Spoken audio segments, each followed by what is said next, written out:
जसवन्त सिंहले पार्लियामेन्टमा कुरा उठाउँछ गोर्खाल्यान्डको भनेर यहाँ जनतालाई भोट माग्यो, भोट दियो। आज पार्लियामेन्टको सेसन चल्दैछ। तेलंगानाको राष्ट्र समितिको अध्यक्ष चन्द्रशेखर आमरण अनसन बस्नुमा जाँदा पुलिसले पक्राउ गरेर जेल हाल्यो। त्यहाँको तेलंगाना राष्ट्र समितिको युवाहरूले आत्मदाह गर्दैछन्। आज जसवन्त सिंह कहाँ छ? आज पार्लियामेन्टमा खै सेसन चल्दैछ त। तेलंगानाले आन्दोलनमा तेजी ल्यायो, खै दार्जिलिङको आन्दोलनमा त गोर्खाल्यान्डको आन्दोलन त काउन्सिलमा टुङ्ग्याउने यहाँ हामीले छाँटकाँट देख्दैछौँ। हामी देख्दैछौँ, बुझ्दैछौँ नि।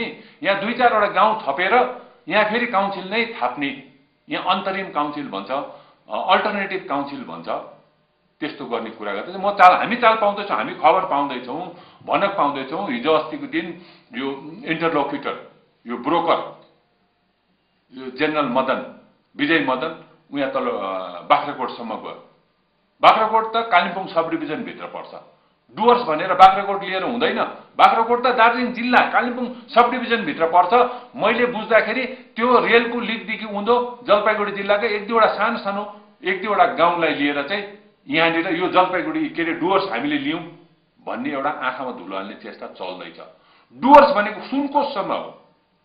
डुवर्स भनेको पर जयगाउँ, दलसिंहपाडा, सुनकोशसम्म हो डुवर्स भनेको। रेलको लिकदेखि माथि एकदम हामी जहाँनिर नेपाली बाहुल क्षेत्र छन् त्यो पल्लो छेउसम्म पुगेको हुनुपर्छ। त्यो तल त्यो के अरे वीरपाडाको छेउ के अरे यो बाग्राकोटको छेउको म चाल पाउँदैछु। थाहा पाइन्छ नि। यहाँ मदन तामाङले कुरा कहाँबाट चाल पाउँछ भन्ने यहाँ थुप्रो चर्चा छ। खोज्यो भने सबै, इन्ट्रेस्ट लियो भने सबै चिज पाउँछ।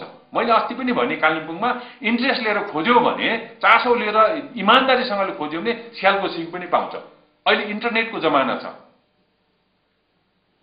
इन्टरनेटको जमाना छ, खबर कागज मिडिया छ, चारतिरबाट हेर्दाखेरि बुझिहाल्छ।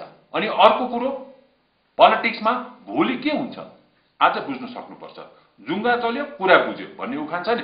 जुङ्गा चल्दै कुरा चाहिँ बुझिहाल्नुपर्छ पोलिटिक्समा, नत्र त्यहाँनिर हामी मार खान्छौँ।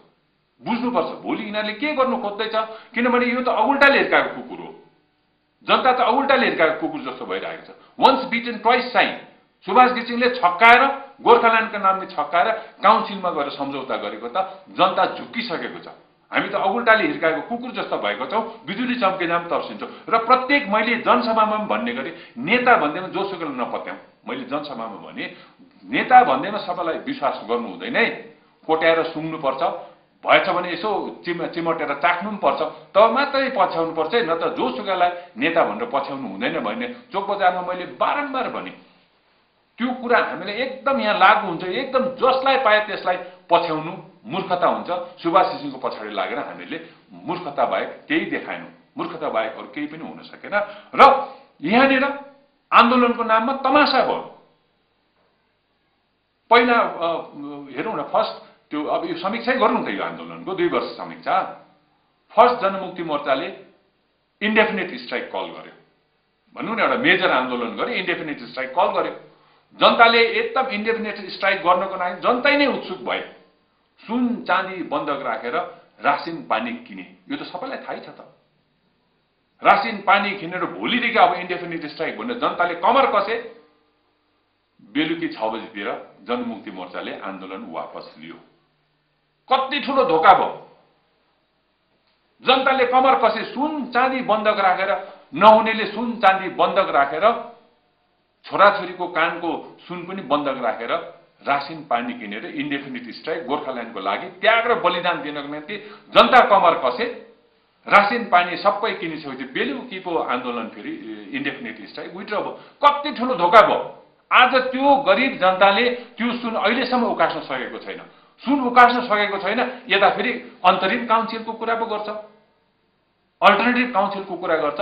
स्पष्ट छ नि। अस्ति 11 तारिक अगस्तको दिन जुन दिल्लीमा मिटिङ भयो, त्यो मिटिङमा 7वटा प्रस्ताव लिएको थियो। त्यो 7वटा प्रस्ताव मध्येमा 2 नम्बर प्रस्तावमा चाहिँ यहाँनिर अल्टरनेटिभ काउन्सिल, अल्टरनेटिभ एडमिनिस्ट्रेटिभ सेटअपको व्यवस्था हुन्छ भनेर लेखेको छ त क्लियर कट।